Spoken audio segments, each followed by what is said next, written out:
Huyu ameshinda, nyosha mkono juu.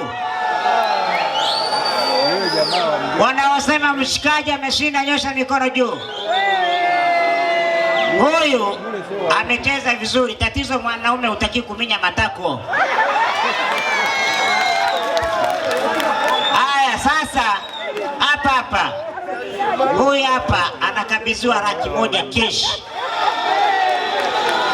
Haya, naomba uhesabu Raki1.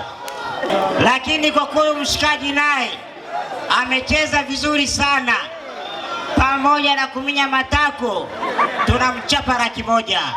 Huyu hapo. Sogea hapa.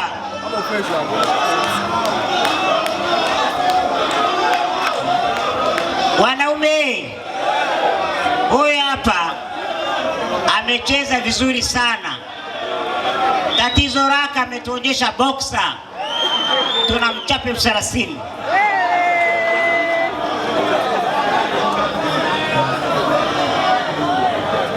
Wanaume hutaki kuonyesha boxer. Haya, mwingine yuko wapi? Huyu amecheza vizuri sana. Tatizo alikuwa amevaa koti la mlinzi, tunamchapa 20.